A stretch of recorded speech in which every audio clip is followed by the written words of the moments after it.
everyone. I just want to thank all of you who have joined this webinar, who've made the time for this.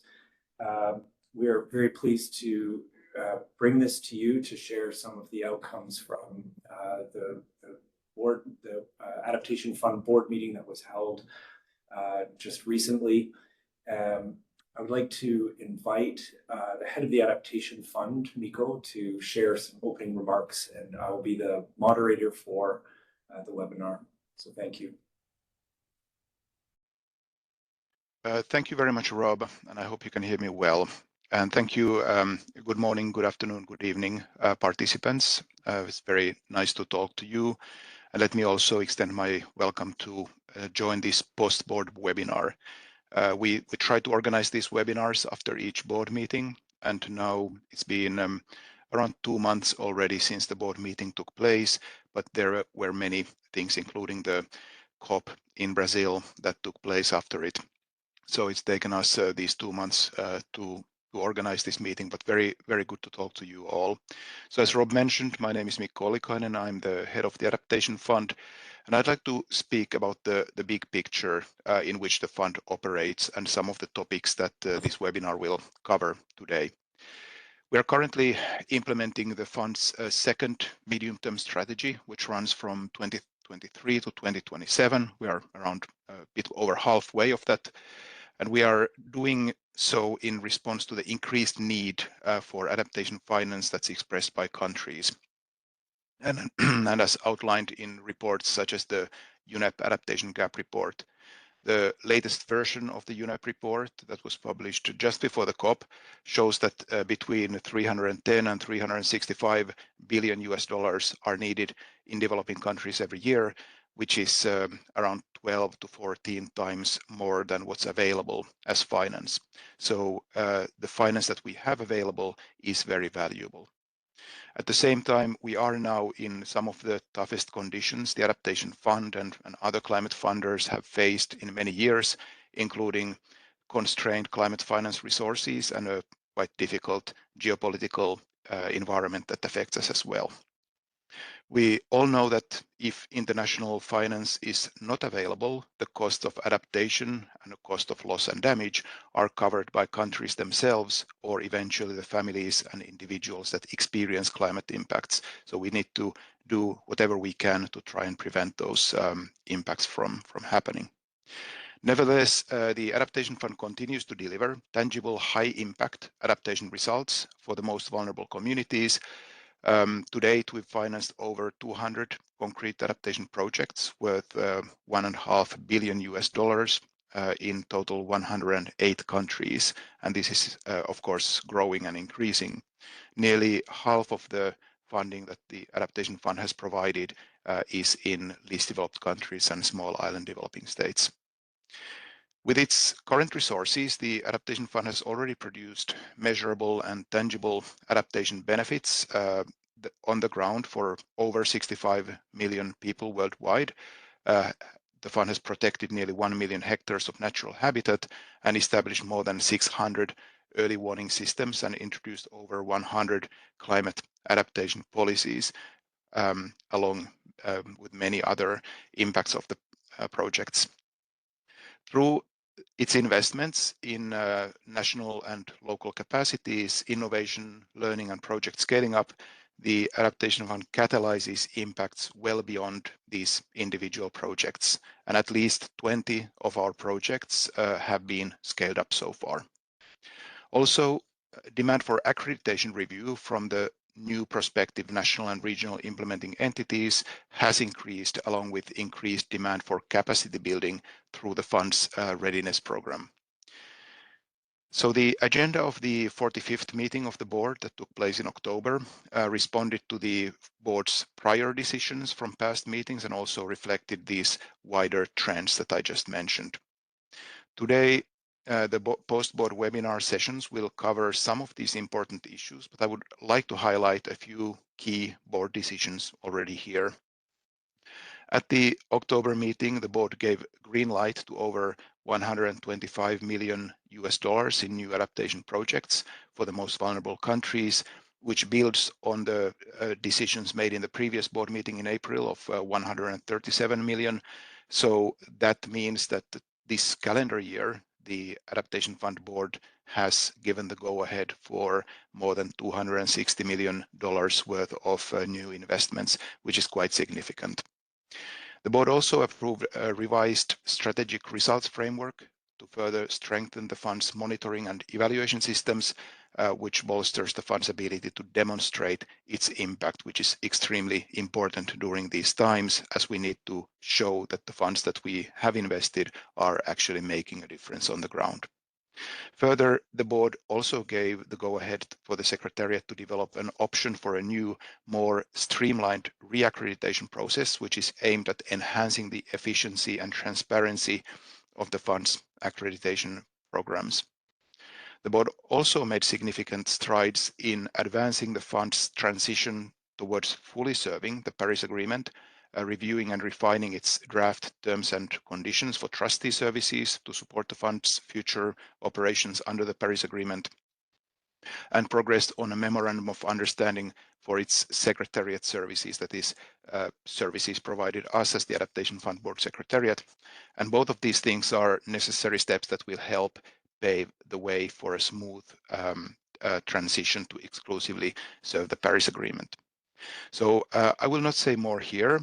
I will let my colleagues who are extremely knowledgeable about all these things to talk about them and other points of discussion in the rest of the webinar today. So from myself, thank you again very much for joining today's post-board webinar, and I will turn it back to Rob and colleagues. Thank you. Thank you, Mikko. And let me just also add, I forgot to introduce myself. My name is Rob Kresh, and I'm the Governance and Operations Unit Lead. But moving to the next agenda item focused on the Project and Program Review Committee discussion, I would like to call on colleagues Narendra and Timi to make a presentation. A reminder to everyone that we have a section at the end for Q&A, so I ask that you please hold off on your questions until we come to that section, just to allow us time to get through the items on the agenda. Thank you. Over to you, Narendra and Timi, please. Thank you, Rob. Good morning, everyone. My name is Narendra Maurice George, and I am a climate change specialist with the Programming and Innovation Unit of the Adaptation Fund. Apologies, my camera seems to be giving some issues this morning. I will present the first part of the presentation, and my colleague Timi will continue.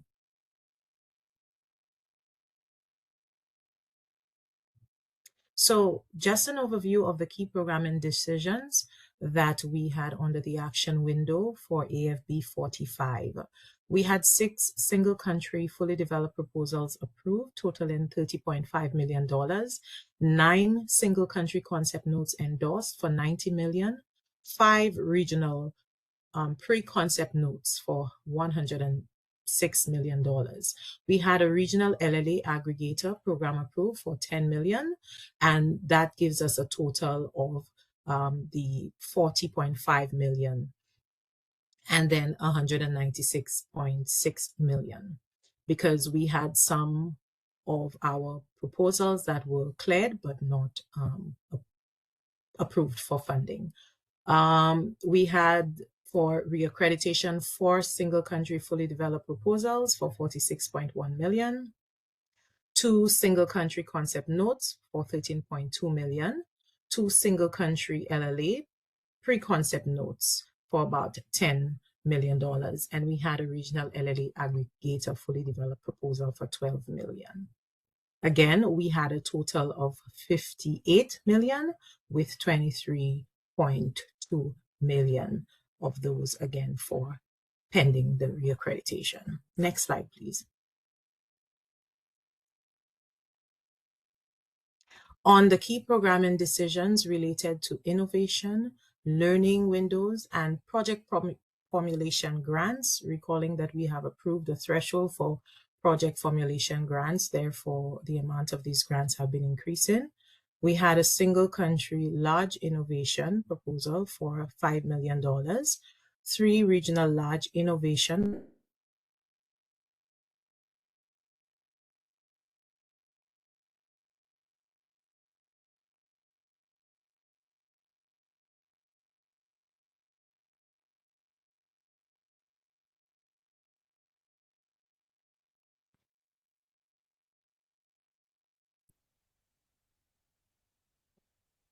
there may be some technical Yeah. issues with the connection. For $1.1 million. I will, Miranda, yes. we lost like a minute. So can you please replay back like around a minute?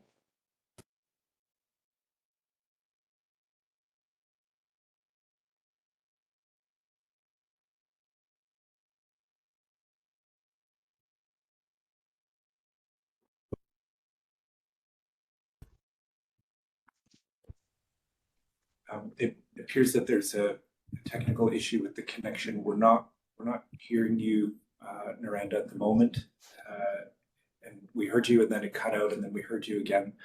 Okay, I was told to wait a minute. So Yeah. do you want me to repeat the second slide? Yes, please. All right. May I proceed now? Yeah, that would be great. Thank you so much. All right. On the key programming decisions related to innovation, learning windows, and project formulation grants. We had under the innovation window, one single country large innovation proposal, fully developed, approved for $5 million. We had 3 regional large innovation fully developed proposals for $14.9 million. And then we had an AFCIA proposal for $5 million. Under the innovation window, therefore, we approved a total of $24.9 million. For learning and other grants approved, we had a bundled learning innovation grant, and this is the first time that the board was seeing such a proposal, and it was approved. And apart from that, we had 11 project formulation grants across the various windows for a total of $1.1 million to support the elaboration of proposals to the next stage. Over to Timmy now. All right. Thank you very much, Naranda, and a hopefully warm morning, afternoon, or evening to everyone. My name is Timileyin Oyebade. I'm climate change analyst with the Programming and Innovation Unit. Just to quickly wrap up on programming updates, at the 45th meeting of the Adaptation Fund Board, the board approved the extension of the Adaptation Fund Climate Innovation Accelerator, which is the AFCIA partnership, which further reflects the fund's commitment to accelerate innovative climate adaptation solutions. For the 5th meeting of the board invited 6 accredited implementing entities, which are UNDP was invited to submit a proposal for $15 million, CAF for $8 million, EBRD for $15 million, IFAD for $10 million, and the World Bank IBRD for $15 million, as well as the UN Habitat for $5 million each, invited to submit proposals for Asia Pacific, Arab states, and sub-Saharan Africa. In terms of the other programming related decisions, the board, through decision B45-6, requested the Secretariat to prepare options concerning access to funding under the country cap, which was previously $20 million. And with the increase to $40 million, the board has now requested the Secretariat to prepare options to clarify or update the existing guidance on access to unlocking the country cap for countries that had not yet previously accessed funding through the Adaptation Fund. And this will be presented at the 46th meeting of the board.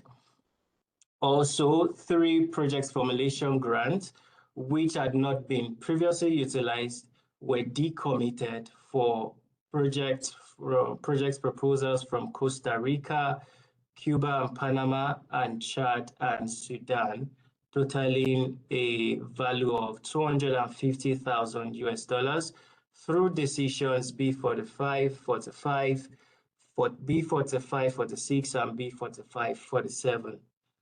Lastly, there were two post-approval changes approved for a no-cost extension for project completion in Chile and for changes in project output and target for Bangladesh. Finally, just as a reminder to everyone, we understand that everyone is quite familiar with the operations of the Adaptation Fund, but just to give a quick reminder that our business standard continues as usual. And just to also mention that the review intermission pause will start on the 9th of February. And while we welcome proposals on a rolling basis, we strongly encourage and recommend early submission of proposals ahead of the review pause to enable us to efficiently support all the implementing entities and countries to submit proposals on time to be presented at the board meeting. This is everything from the programming end, and I will hand over now to Rob and colleagues to continue. Thank you. Thank you, Narendra and Timi. Moving to the next item on the agenda, the transition of the fund to serve the Paris Agreement. I'll speak to that slide, but would like to just acknowledge the work of my colleague Young Lee, who's unable to join the presentation, the webinar at this time, but wanted to acknowledge her work on this item. So there should be a slide that comes up to support the presentation, but let me begin speaking to that. So the work to the party, here we go. So the parties to the Kyoto Protocol and the Paris Agreement in 2018 had requested the board to undertake work to support the transition of the fund to exclusively serve the Paris Agreement. And this work has been ongoing since then. This material on the screen provides details to and background to the decisions that the parties made with regards to this transition. The substance of the decision was to focus on all aspects, all matters, to ensure that the fund serves the Paris Agreement smoothly. And so to that end, at the October board meeting, the board focused its time on three main documents. It considered a discussion note that the World Bank had prepared for a next slide, please. It considered a discussion note that the World Bank as trustee had prepared that highlighted key technical issues for which they were seeking the board's input and guidance. They walked the board through a draft new terms and conditions for trustee services that are being provided by the World Bank in replacement of the current terms and conditions for trustee services. And as well, the board worked through a draft memorandum of understanding that currently is between the CMP and the GEF Council regarding Secretariat services to the board. And so this, the board made good progress on these items and provided the feedback that the World Bank as trustee was seeking, and the draft terms and conditions were substantively worked on and updated to ready the trustee and the board to support the parties in whatever next steps seem best. One key difference in the new draft terms and conditions for trustee services is the capability of the World Bank as trustee to monetize Article 6 shares of proceeds, which would be a key distinction from the previous terms and conditions, reflective of the new arrangements of serving the Paris Agreement. This work was forwarded to the parties for consideration, and the parties debated this issue in Bellum and have asked the board to continue working on that. The next item, I can move to the next item as well. There's no slide for the next agenda item. It will focus on the assessment of, this is the board decision. So thanks, Jin Young, for forwarding or moving us through that. The board decision is, as I mentioned, just ask the board to continue working on this and to also seek guidance from the parties on key aspects of the transition. The board also, on the next agenda item for the webinar, the board also did consider assessment of the implications of the NCQG decision. And so just to speak to that briefly, following the decision of the CMA last year in Baku regarding the NCQG, in response to the board's request in October, the Secretariat prepared a concept note to support the board's thinking on how the NCQG decision might affect the operations of the fund. So the concept note did its job. The board had a number of substantive discussions on this topic over the course of the week of meetings. And what became clear during the October meeting and was further evident in Bellum last month is that elements of the NCQG still would benefit from interpretation because different aspects of the decision may mean different things to different parties. And the board noted in its report that there were at times wide and divergent views around the table on the NCQG. The board agreed in the end to consider the matter of the NCQG in the context of its deliberations on one of its other agenda topics, which was the resource mobilization strategy. And so it wove this item into that context. I will say that one of the outcomes of COP last month was to see an affirmation of the tripling of outflows from, among others, the Adaptation Fund. And so I think the question of what this means operationally will likely resurface at some point, but not sure when. So with that, let me turn to Bianca and invite her to speak to the resource mobilization topic. Thank you, Rob. Good morning, good afternoon, good evening, colleagues and all. I hope you can hear me and see me well. And I will now just share my screen.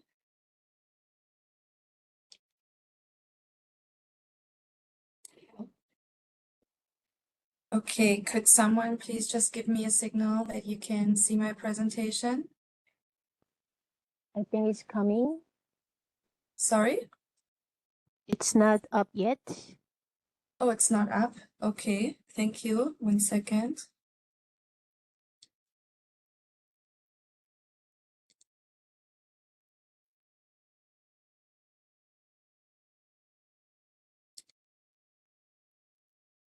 Okay, we are seeing it now. Okay, perfect.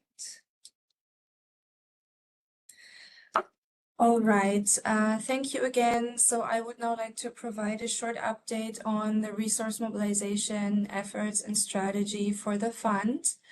The fund is currently implementing its resource mobilization strategy from 2022 to 2025. So it is just concluding the strategy this year, which is why earlier this year in April at the 44th meeting, the board decided to develop a new resource mobilization strategy. So it has requested us as the Secretariat to prepare a draft strategy. It considered it at the October board meeting, the 45th board meeting, and decided to revise this draft to consider it again at its next board meeting in April 2026. Earlier this year in April, the board also decided to adopt a new resource mobilization target for the year 2025. This is in line with the board's practice of setting annual resource mobilization targets, and the target for this year is $300 million US. Sorry, from a floor, so a minimum of $300 million US.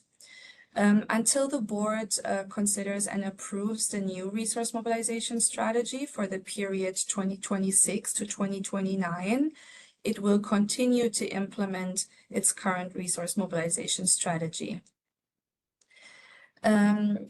Here I would just like to mention the six specific strategies in the current resource mobilization strategy, and also provide a short update on the progress in all of these areas.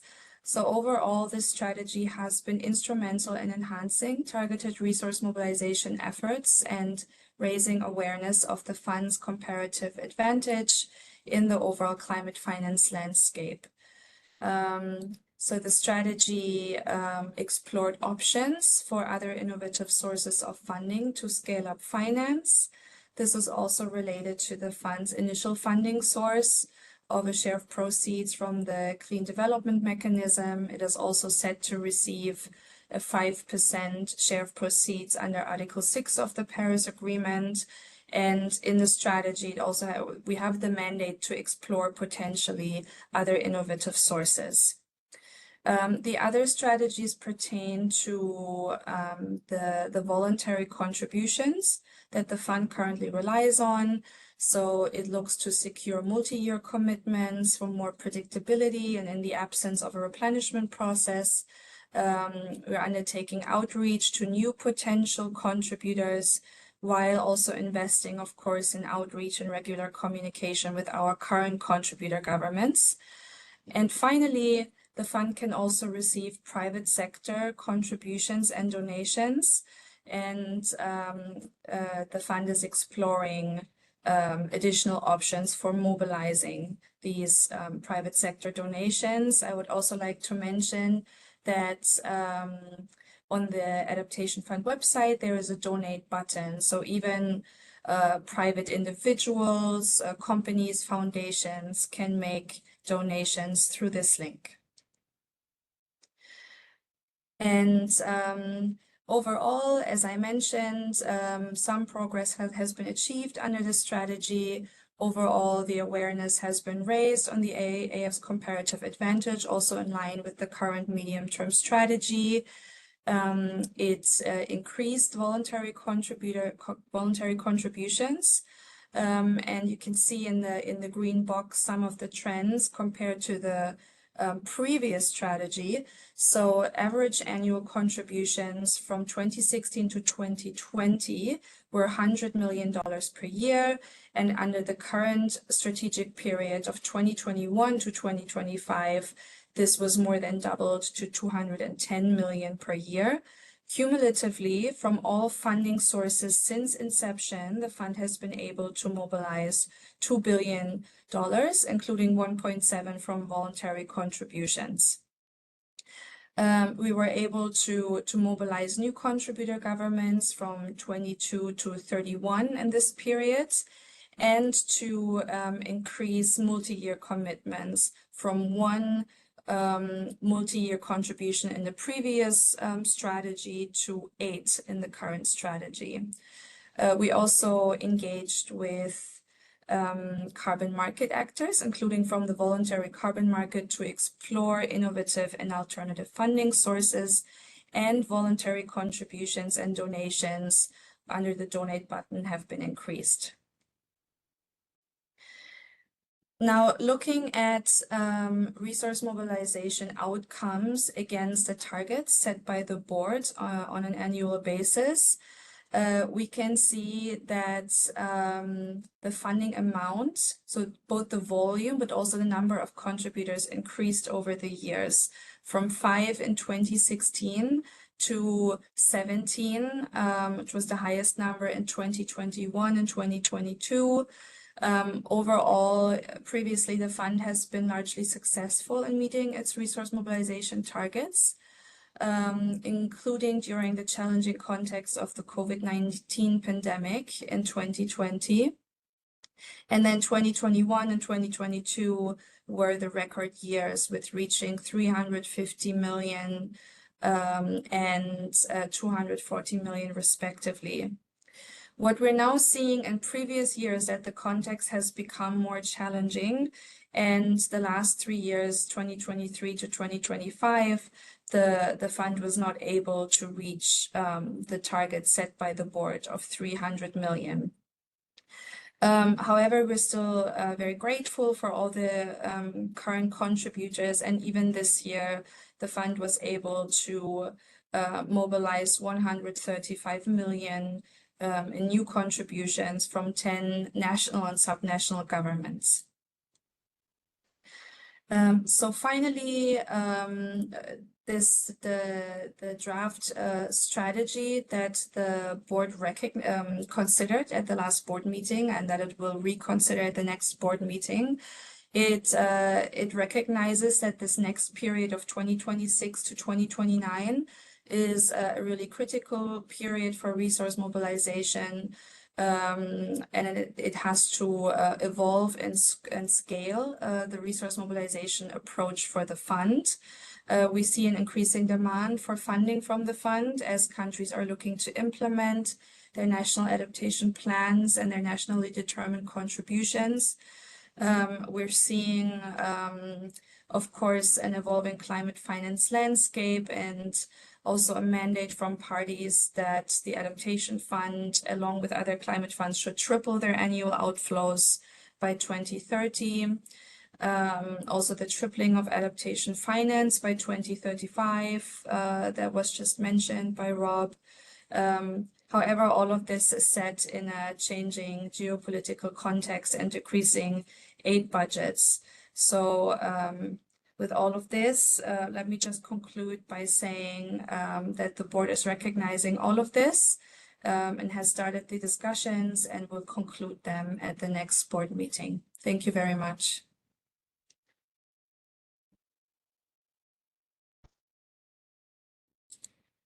Over to you, Rob. Thank you, Bianca. May I now turn to my colleague Justice and ask him to present on the strategic results framework. Thank you.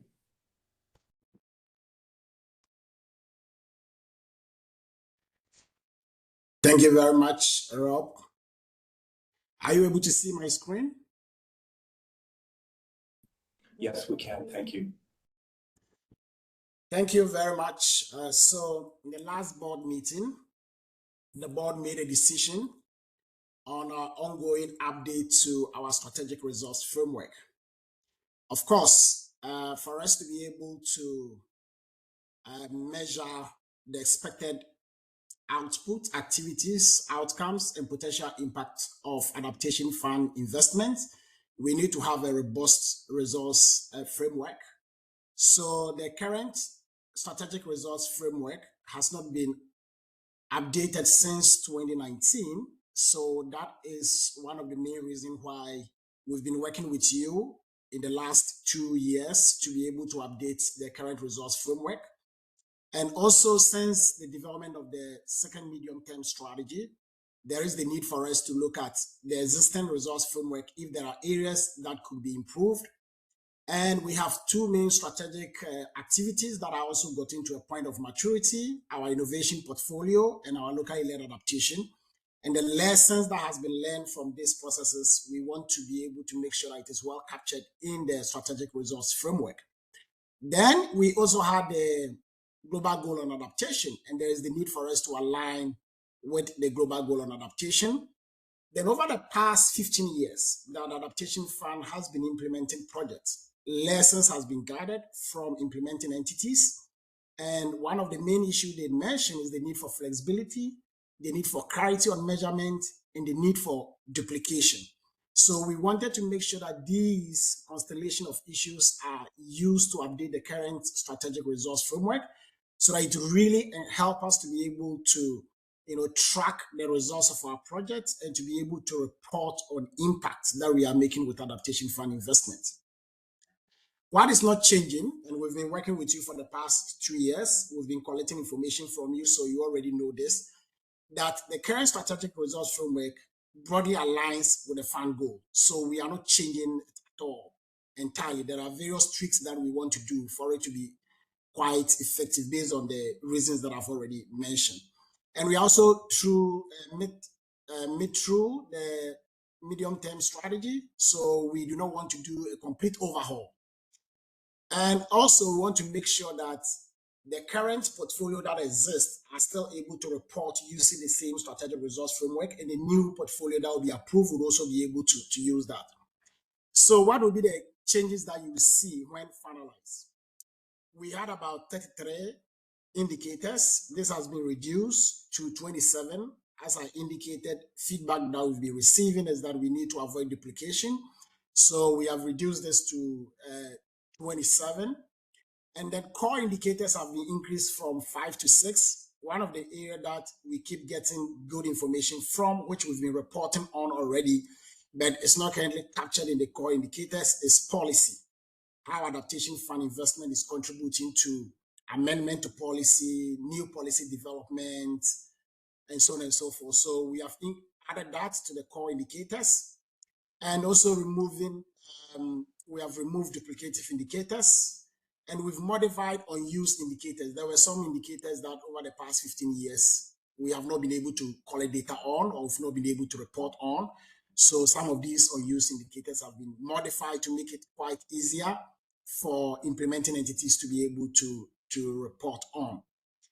Then I want you to take note that project will report on only relevant indicators. So though we have 27 indicators, it doesn't mean that all projects you have to report on the 27 indicators. You report on those indicators that are relevant to your project and that was approved in the approved board document.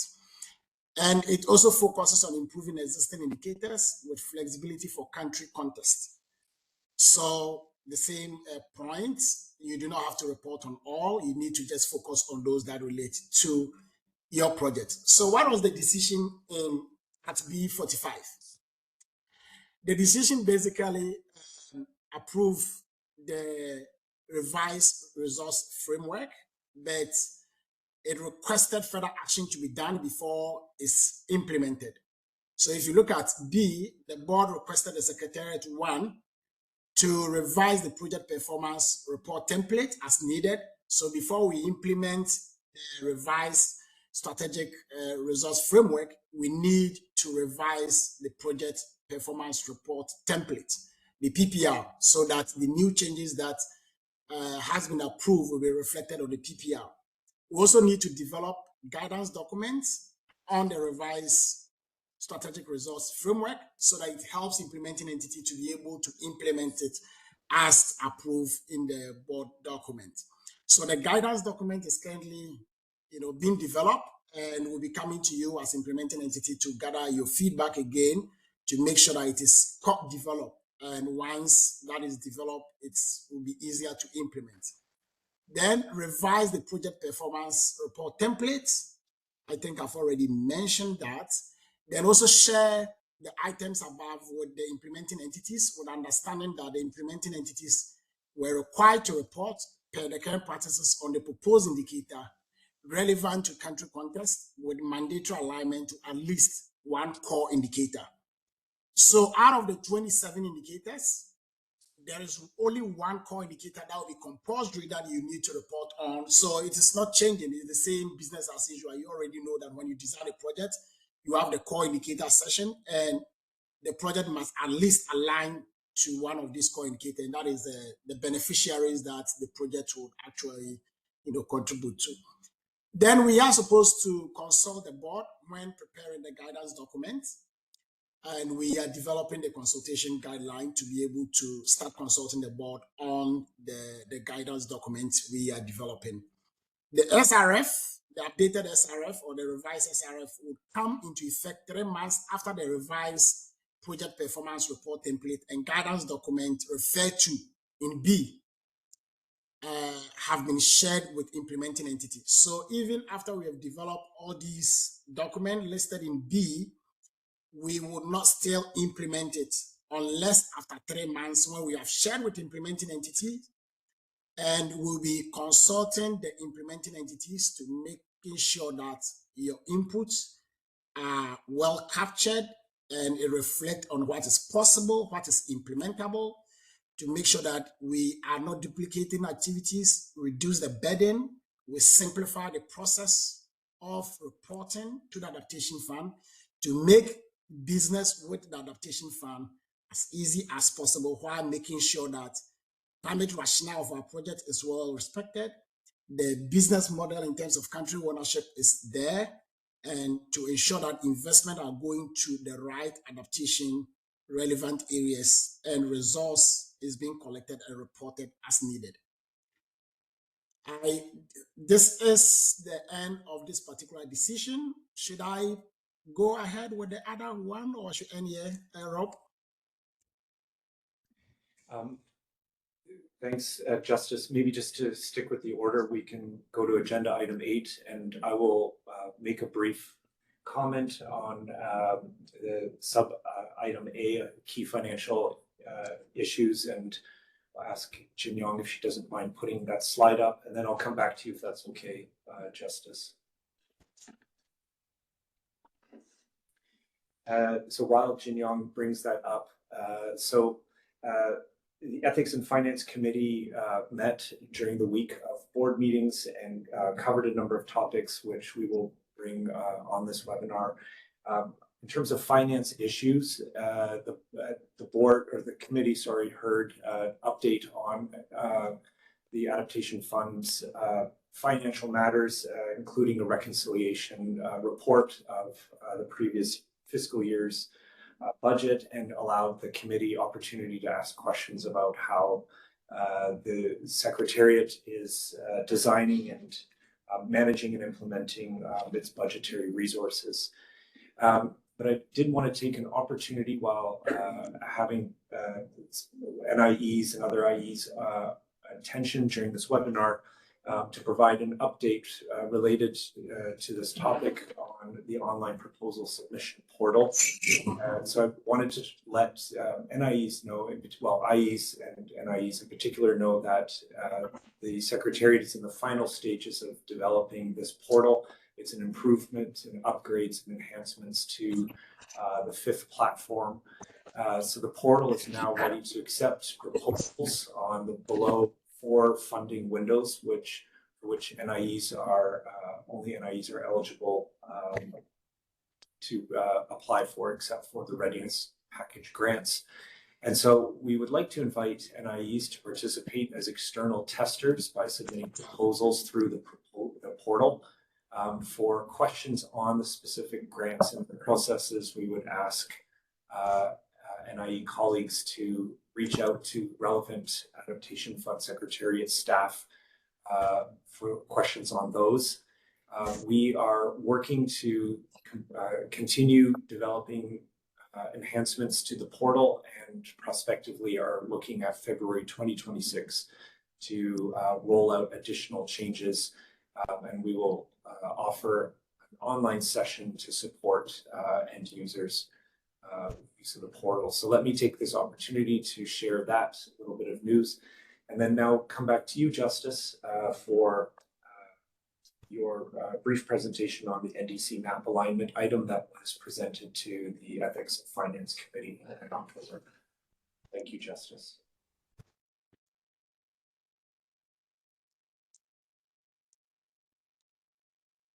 Can you see my slide? Yes, we can. Thank you very much. So over the past 15 years that we have financed concrete projects on the ground, we took a step back to assess the projects that we have approved and been implemented, to see the extent to which these projects were in alignment with country NDCs and NAPs, and to also examine how the fund supported projects are enhancing the development of next generation of NAPs. And as I did mention in my earlier presentation, one of the principles that underline our business model is country ownership. And one of the ways for us to be able to assess country ownership is to see the extent to which projects that have been approved are in alignment with national aspirations, often communicated through national determined contribution and national adaptation plans.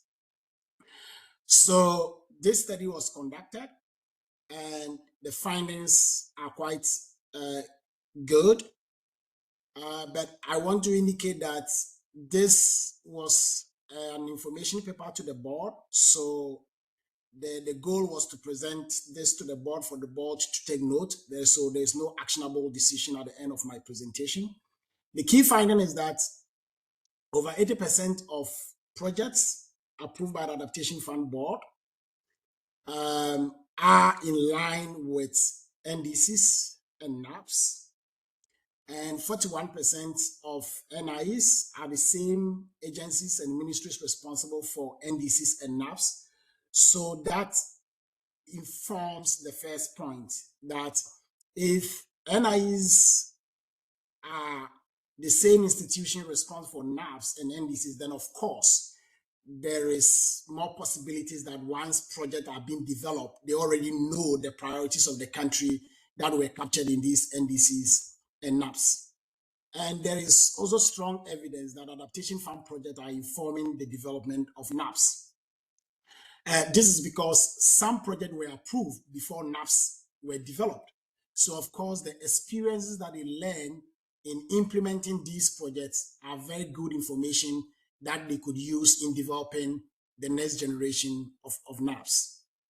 And then most implementing entities reported consulting NDCs and NAPs or their authors at the project design phase.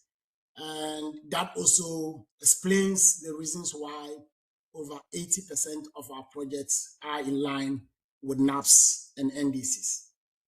The quick question that comes up with, what about the remaining 10% or 20% that do not have strong alignments with NDCs and NAPs? What you should know is that countries' aspiration when it comes to climate change action are not only communicated through NDCs and NAPs. There are some that were communicated prior to the development of NDCs and NAPs.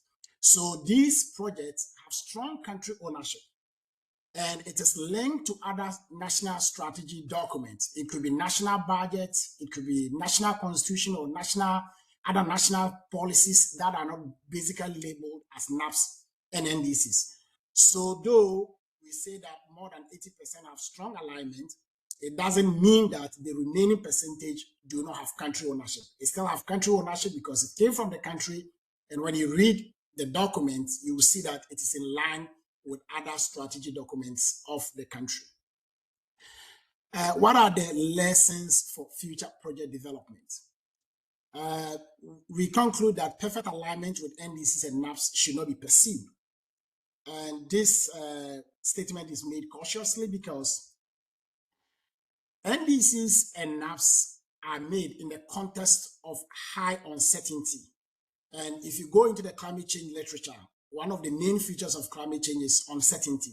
So even if you use the regional circulation models, the global circulation model, you downscale, there is still possibility that changes that we will report in the near future might not be what we are finding out today. So if you seek perfect alignment with NDC and NAPs, it means your future project that you'll be developing might not reflect the realities of the day. So there is possibility that project will be coming to the Adaptation Fund for approval, and it doesn't have a perfect alignment with NAPs and NDC, but it basically aligns with the context in which we work, because things are changing quite quickly.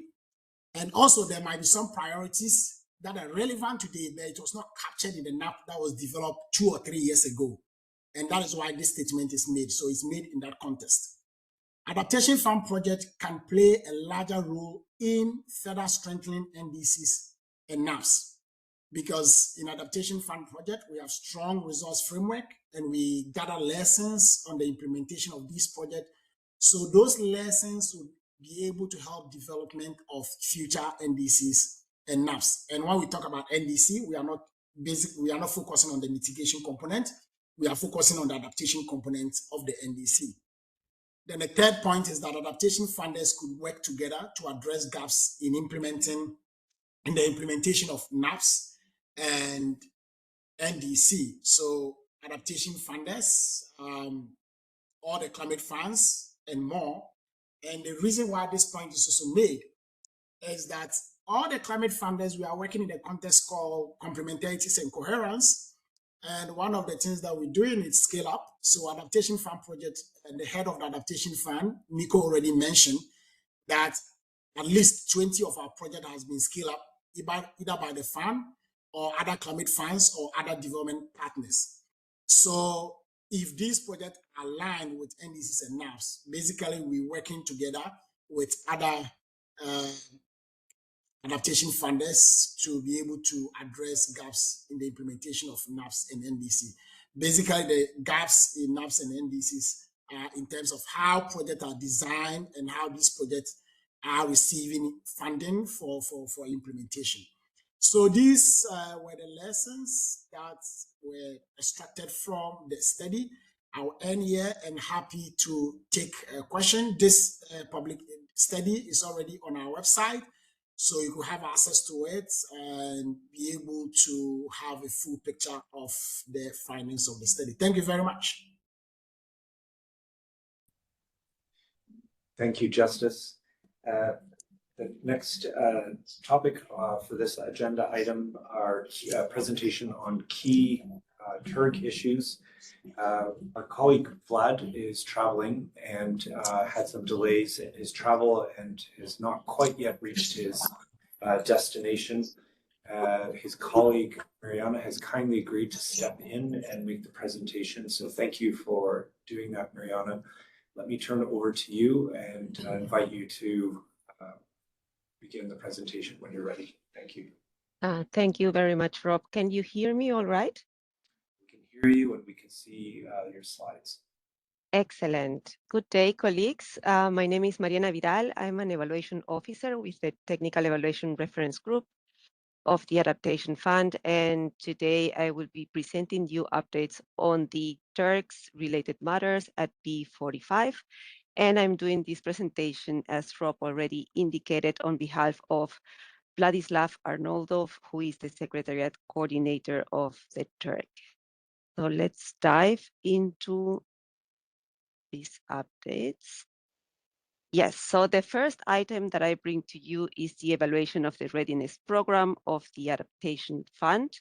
This document was submitted by the TURG to the board, and it looks at the fund's readiness program. It covers the evolution and progress of this program from 2014 to the present day.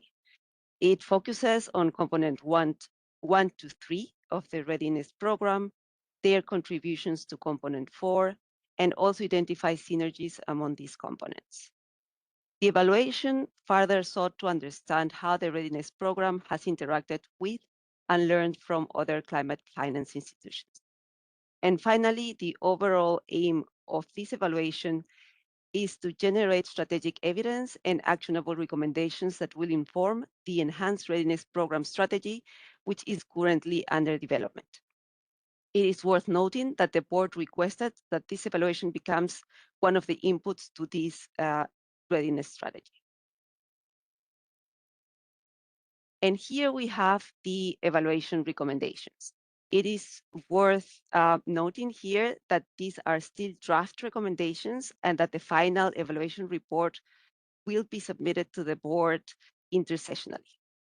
So let's look at recommendation 1, that emphasizes the need for the program to sharpen its value addition by improving how its components support countries and relate to other readiness providers. Moving on to recommendation 2, it suggests the need for a clear outline of the program's theory of change, focusing on specific value additions and ways to track outcome and stakeholder feedback. And just as to provide some context, the theory of change of the readiness strategy will be part of its new strategy that, as I already mentioned, is currently being developed by the AF Secretariat. The third recommendation highlights the importance of strengthening coordination among implementing entities and designated authorities, which is crucial for better collaboration. Recommendation 4 calls for improved data collection and analysis systems to better understand the impacts and contributions of readiness activities to overall results. And lastly, recommendation number 5 encourages integrating mechanisms into the enhanced readiness strategy to systematically track and improve efficiency. Together, these 5 recommendations aim to enhance the program's strategic and operational effectiveness. Let's move to the second item that was submitted to the board by the Turk. This was the first progress report regarding the implementation of the fund's evaluation policy. This report is mandated by the policy itself that requires regular reporting on its implementation to the board. The report was jointly prepared by the Turk and the AFB Secretariat, highlighting our collaborative efforts in implementing the evaluation policy of the fund. The report provided an overview of how the fund is starting to operationalize the core requirements of the evaluation policy. This not only enhances our performance and learning activities, but also serves as a critical input for the upcoming review of the policy that is scheduled for the fiscal year 2028. This slide outlines the recommendation of the board to the Secretariat and the Turk based on the update report findings. Firstly, the board requests the Secretariat to review and, where appropriate, update the proposal submission templates and guidance documents to implementing entities in order to include reference to the evaluation policy, mandatory evaluations, and evaluation budget allocation. Next, in coordination with the Turk, the Secretariat is requested propose revisions to relevant documents in order to clarify 2 items. The first one being provisions for conducting final evaluations of projects and programs of different sizes and funding windows. And the second one being provisions for conducting midterm reviews, specifically in the case of projects that were initially less than 4 years in duration, but that have since then extended beyond this 4-year mark. In the third recommendation, the board further requested the Turk, in collaboration with the Secretariat, to develop guidance on baseline data reports and to present those by B47. And the last recommendation, the board requests the Secretariat to clarify if decision B4130, which allocates 1 to 5% of the total project budget for evaluations, applies only to midterm reviews and final evaluations, or if it extends to baseline data reports as well. These were the 2 items that were presented to the board. And in other updates, we wanted also to highlight that currently the Turk is implementing 3 major evaluations, and those are the midterm review of the medium-term strategy 2 of the Adaptation Fund. The second is the evaluation of the processes and systems supporting the governance of the fund. And these 2 evaluations, together with the readiness evaluations and past evaluations of the Turk, are building blocks to the comprehensive evaluation of the fund. That is the second overall evaluation of the Adaptation Fund since its inception. This is important. Why? Because implementing entities are being actively contacted for additional interviews, and I encourage all implementing entities present to participate in this endeavor. The EFC was also informed about the launch of 2 new ex-post evaluations for completed projects, one in Ghana and in Cuba. Since then, both evaluations already started and are at its initial phases of implementation.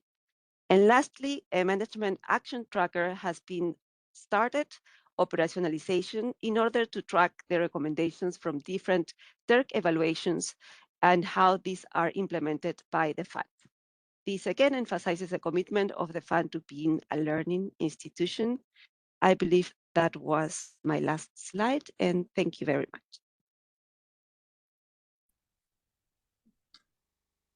Thank you, Mariana. And let me also thank everyone who made a presentation or an intervention. This brings us to the end of the presentation portion of the webinar. We have some time in front of us for questions and answers on any of the topics or any questions that anybody who's joined the webinar would like to ask. I'd like to invite you to post your questions in the chat if that's convenient, or also use the raise hand function. Apologies in advance if I don't notice your hand right away. I will do my best to see your hand and call on you, or catch your question in the chat. So with that, let me open it up and invite questions from anybody.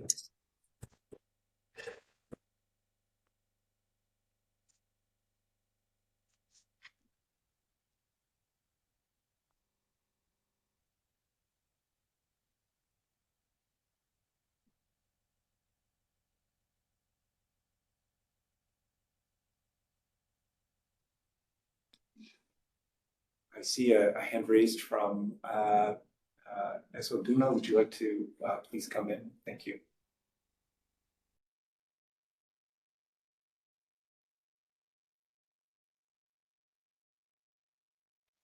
Ok, bonjour à tous.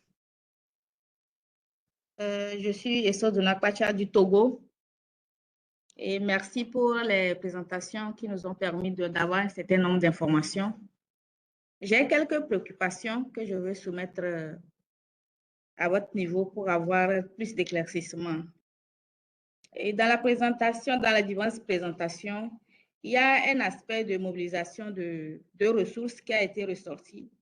Et pour l'année 2025, il y a eu un constat qui a été fait, comme quoi l'objectif de mobiliser les 300 millions de dollars n'ont pas été atteints.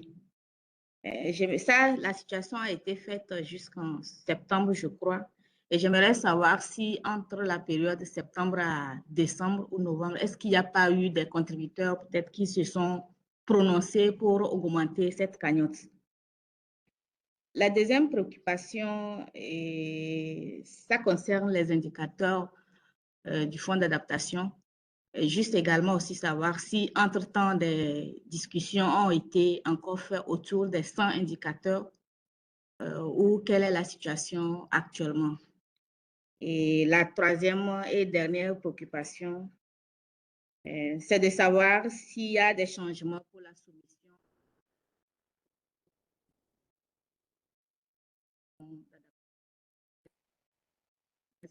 des arrangements actuellement, des mises à jour actuellement. Est-ce qu'il y en a aussi pour la soumission de propositions au fonds d'adaptation? Sinon, est-ce qu'actuellement, on peut aussi soumettre des fonds et on peut aussi soumettre des propositions où ce serait parti pour 2026? Merci beaucoup et j'espère que vous m'avez suivi. Oui, merci pour la question. Désolé, je n'ai pas exactement écouté la troisième question parce que un problème technique avec le microphone. Est-ce que vous pouvez répéter? La troisième. D'accord. La troisième, ça concerne la soumission de propositions au fonds d'adaptation, les soumissions de projets ou de notre concept au fonds d'adaptation. Est-ce qu'il y a des mises à jour pour la soumission? Ou actuellement, est-ce que la plateforme est disponible pour soumission ou ce serait parti pour 2026?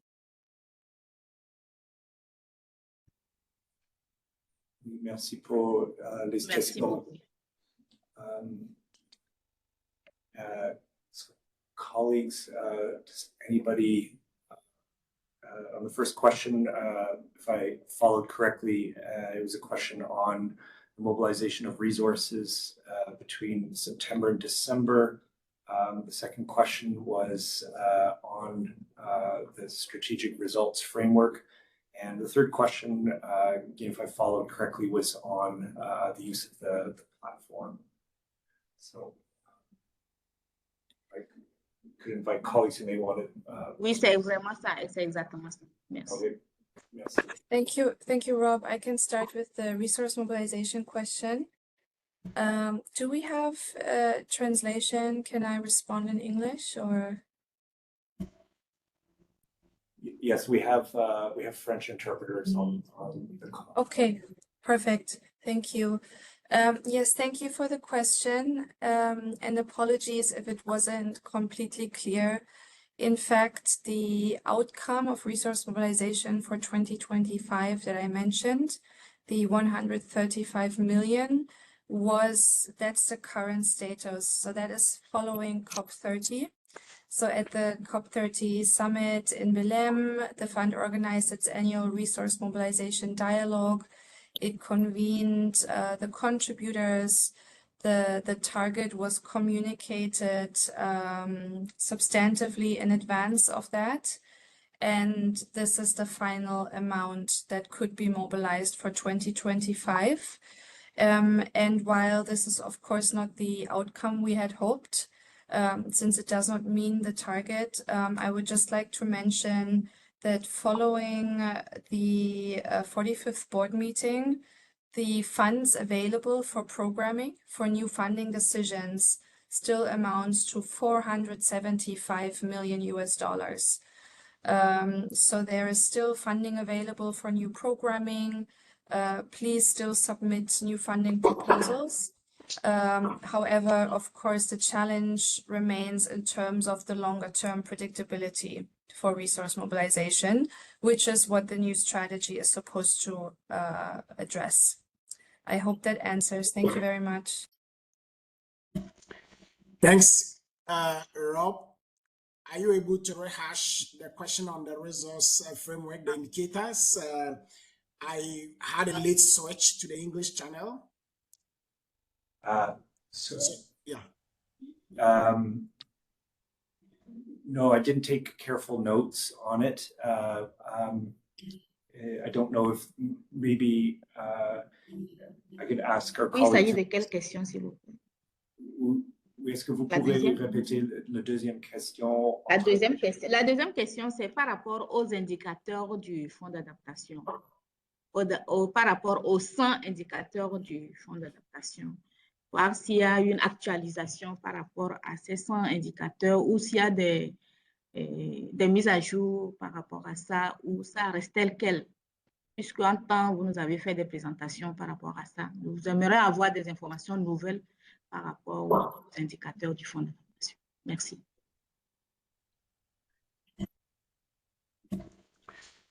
Thanks very much for rehashing the question.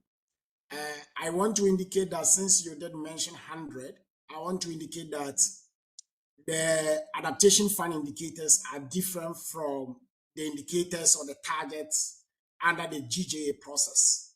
So that distinction should be well established. Under the GJA, which they were working with 100 indicators, about 56 or 59 of them were approved at the last COP. It's totally different from adaptation fund indicators. Adaptation fund indicators are in the Adaptation Fund Strategic Resource Framework. And these are currently 33 indicators. Assume that these are the indicators that you are supposed to use when you are developing a new project currently, because the revised version has not really gotten into the implementation phase. But once we are done with the processes that the board has provided in terms of developing the various templates and the guidance document, 3 months after we have shared all these documents with you, then the new revised indicators, which has been reduced from 33 to 27, will now be in full force for you to use. So now consider that the indicators has not changed at all. You are still supposed to use the existing resource framework, which was last updated in 2019. I hope this is clear.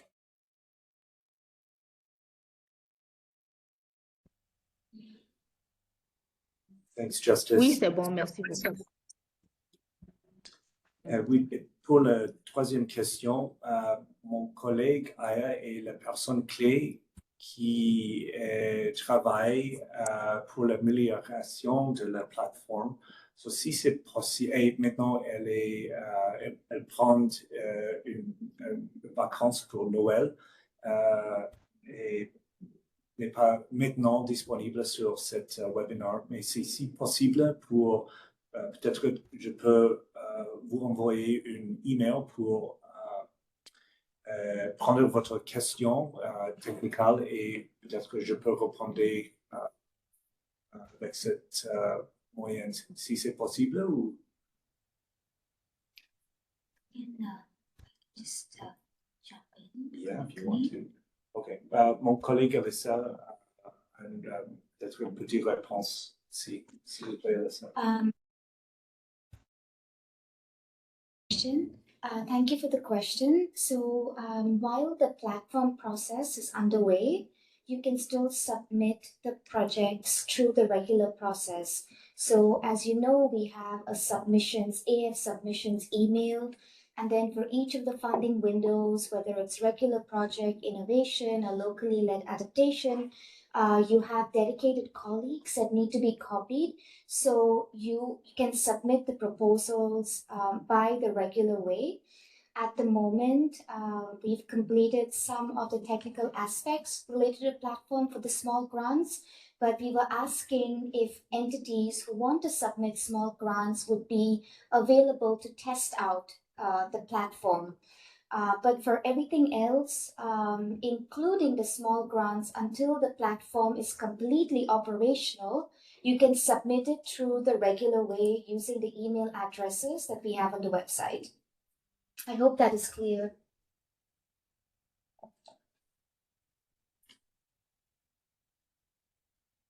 Great, thank you, Alyssa. Other questions? I can see the chat. Thank you, Boniface and Bianca, for your comments, questions and answers in the chat. I don't see other hands raised, but perhaps I could invite other questions at this time.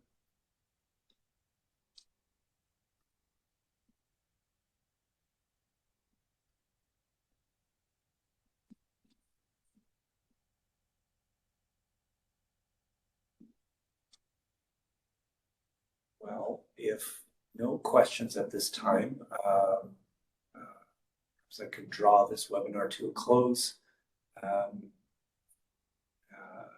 Of course, we are available via email with any follow-up questions that you might think of after the webinar. We'd be happy to respond to you and continue the discussion.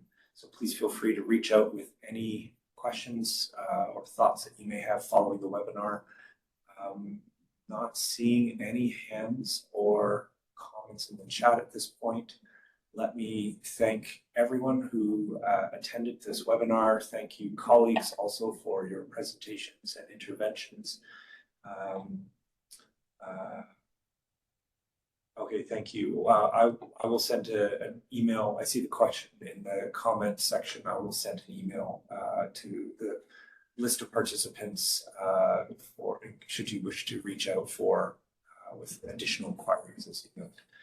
So thank you to everyone. I wish everyone a good rest of your morning, day, or evening, as the case may be for you. And this will end the webinar. Thank you very much, everyone.